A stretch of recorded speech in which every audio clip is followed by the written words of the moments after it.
Gobato, valeu. E assim, olha uma coisa interessante.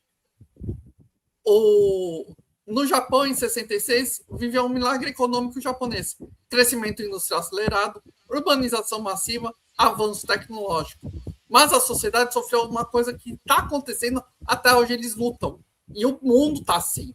Perda de identidade tradicional, colapso do espiritual, do shintoísmo, crise moral após guerra. Ultraman surge moderno, mas ritualístico, tecnológico, mas espiritual, científico, mas moral. A Science Search Part, a SSSP, simboliza a ciência responsável, estado técnico e a ordem racional. Enquanto o Ultraman simboliza a consciência, o limite ético e a luz. Olha como a crise econômica favoreceu o Ultraman. E de novo aquela dicotomia. Uso responsável da tecnologia contra tecnologia destrutiva sem controle. E tem mais detalhe, como eles usavam muita coisa da mitologia japonesa também nas histórias, algumas criaturas, muitas vezes eles buscavam o conhecimento em estudiosos ou em anciões, puxando de novo aquela cultura japonesa de sempre respeitar as tradições, respeitar os ancestrais. Os ancestrais. Eles faziam isso o tempo inteiro. Eles nunca sabiam tudo. Nunca iam para o computador para procurar uma informação. Eles sempre iam atrás de um especialista e que era sempre um cara mais idoso que botava, e o cara tinha tomos antigos. Aquela indireta, bem direta, assim, do tipo, olha, respeite os mais velhos, olha só, ele sabe mais que você. De novo. Isso é uma característica típica do Japão. E que a Tsuburaya usava direto. A cultura atual... Até hoje. A cultura atual sofre muito disso, porque é o seguinte, não ouve mais os avós, poucas crianças ouvem os avós, poucas crianças ouvem os pais, só ficam no celular e esquecem de dar valor à família. A família, até eu debato com meu filho disso. Olha o que seu bisavô já fez da vida, olha o que seu avô já fez, olha o que as pessoas que vieram antes da gente fez para a gente crescer, para se entender como pessoa. Nós passamos uma evolução toda hora. Você, né, com seus pais, o Will com a família dele, a gente aprende com esses antepassados para passar para a próxima geração. Ultraman fala isso. Ultraman está falando do shintoísmo. Aqui a gente vai falar da cultura cristã. O cristianismo está sendo perseguido do mundo. Mas cadê o verdadeiro valor moral? Cadê o verdadeiro valor da fé, da consciência, da luta contra os cabeças de pano e tudo mais? Cadê? Tá faltando os cruzados novamente. Isso tá. É que as produtoras atuais fazem um caminho inverso do que a Tsuburaya e outras empresas do estilo deles fazem. Ao invés de incentivar as pessoas a respeitar o conhecimento antigo, eles ficam sempre dizendo que o conhecimento antigo é estúpido. Joga fora, descarta. Ele tá te ofendendo, tu tem que mudar. O que importa é o novo é só o que importa. Os caras sabiam, não importa o que eles sabiam antes, eles estão errados. É isso que essas empresas produzem hoje.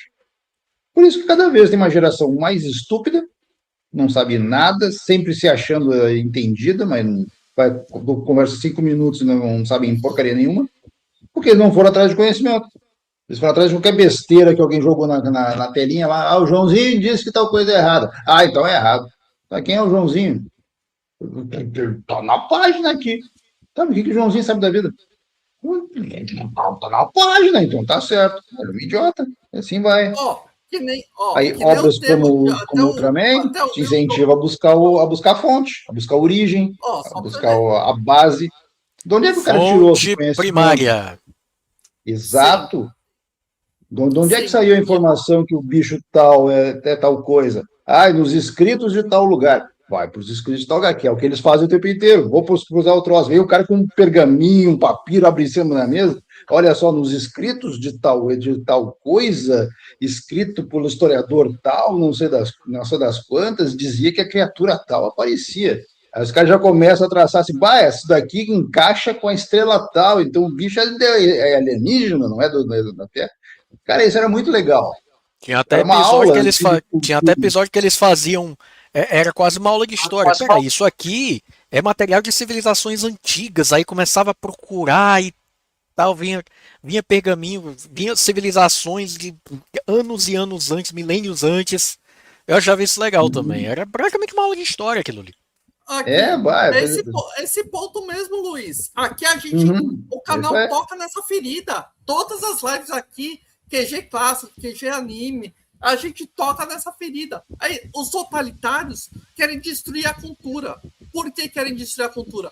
Porque querem fazer a moralidade ser relativa. O mundo não vive para ser relativo. Ultraman não é relativo.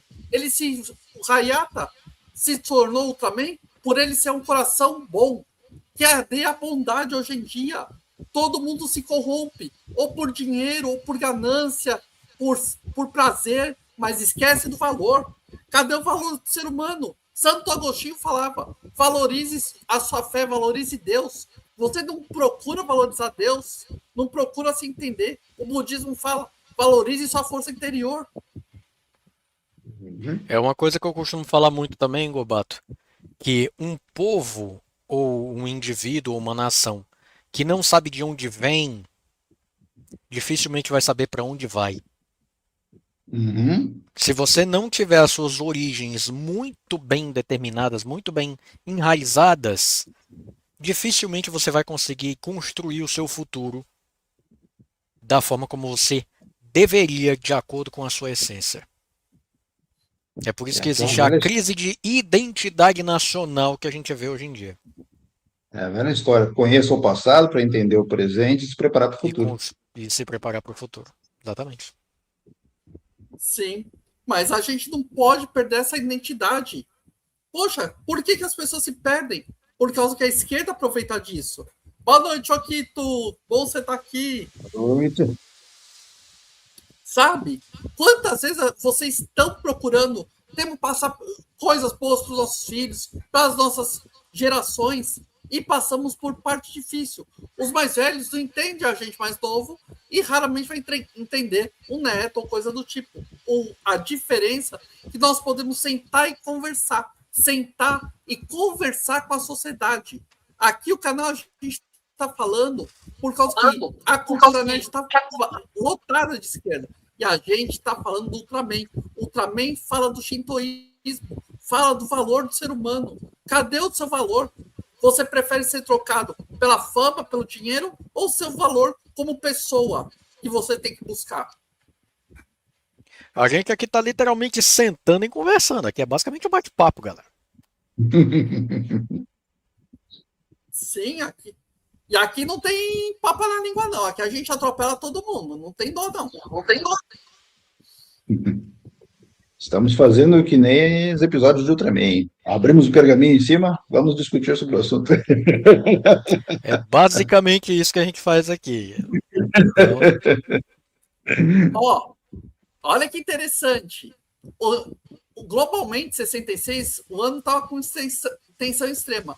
Guerra do Vietnã, crise dos mísseis, estamos vendo alguma coisa parecida atualmente, corrida armamentista e medo de aniquilação nuclear. Nos Estados Unidos e a Europa, a ficção científica dominada pela crítica niilista e pessimista. Ultraman era na contramão disso. Ele afirmava que a ordem era possível, com esperança, sem ingenuidade, força sem tirania e poder com limite. Vamos dizer o seguinte: o que a gente está vendo, o Laranjão, o Trump limpando toda a esquerda, também é um formato, é uma luta.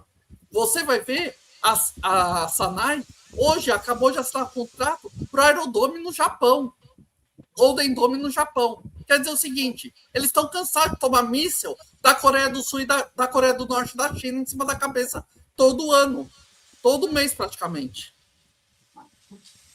e do lado de cá a gente também estava numa situação bem complicada, porque o fantasma dos totalitários vermelhos, vamos chamar assim, ele ainda estava muito enraizado.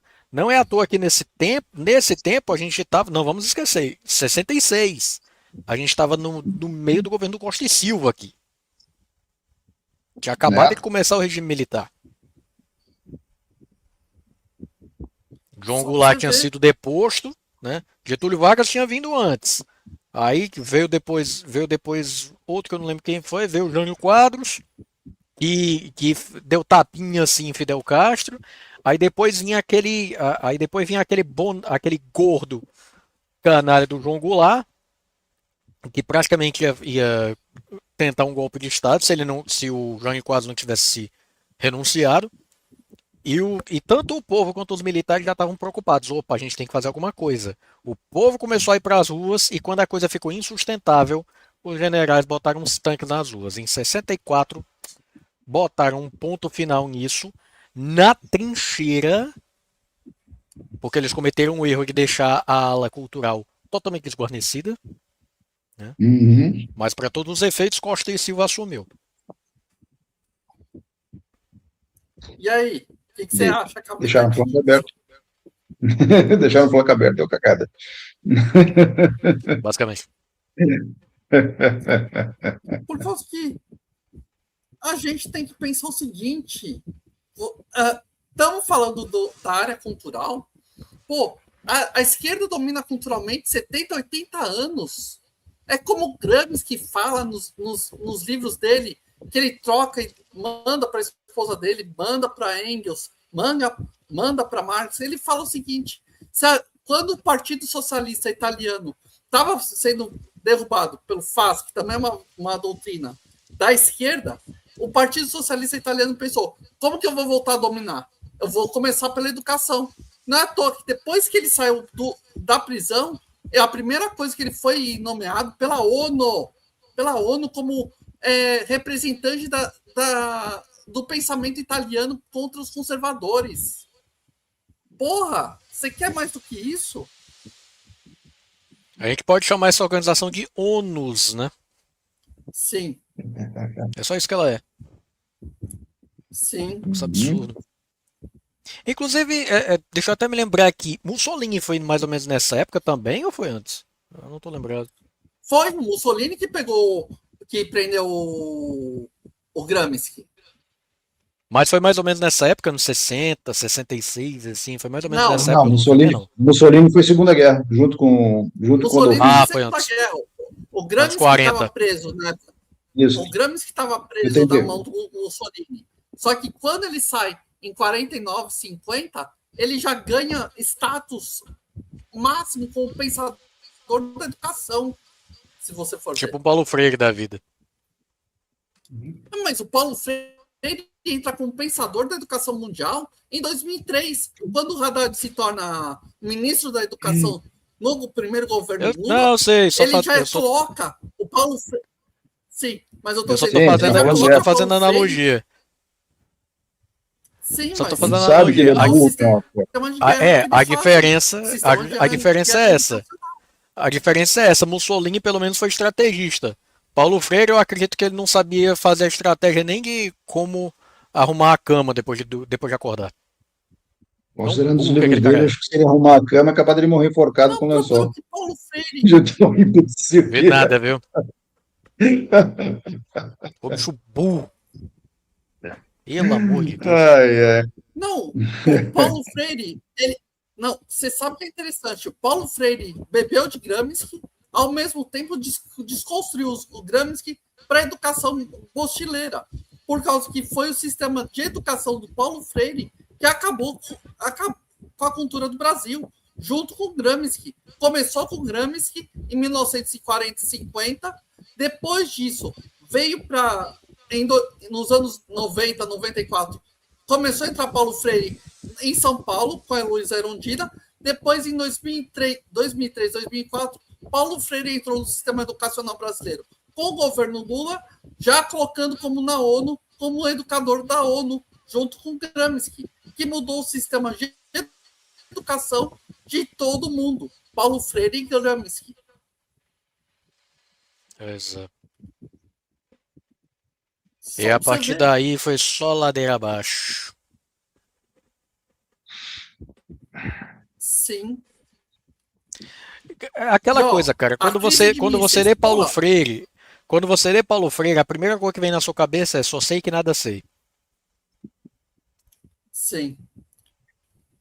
As crises de mísseis. O Laranjão tá limpando o que tá acontecendo no Irã, tá acabando com os mísseis do Irã.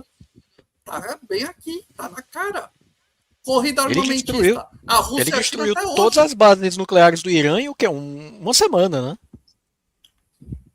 A Rússia e a China, corrida militar até hoje, porque eles querem superar os Estados Unidos. Não consegue, né, Moisés? E a Europa ficou desarmamentista, porque perdeu todo o sistema de defesa, a Rússia está na cola dela. O único país que tem armamento é a Polônia. E aí? Quem tem culhão? Polônia ou porque a Polônia é a única que se recusa a ir pro lado esquerdo da força. Por motivo óbvio. Verdade. Precisou de bigodinho e bigodão para conseguir ser derrubada. Pois é. E não, a gente não tá falando do Mario e do Luigi. Não. Os dois apanhavam também. Pois é. Haja cogumelo para eles conseguirem imitar os polacos. Boa. Ultraman 66 chegou na TV brasileira com sua influência estética kaiju, herói gigante, moralidade clara e sacrifício pessoal.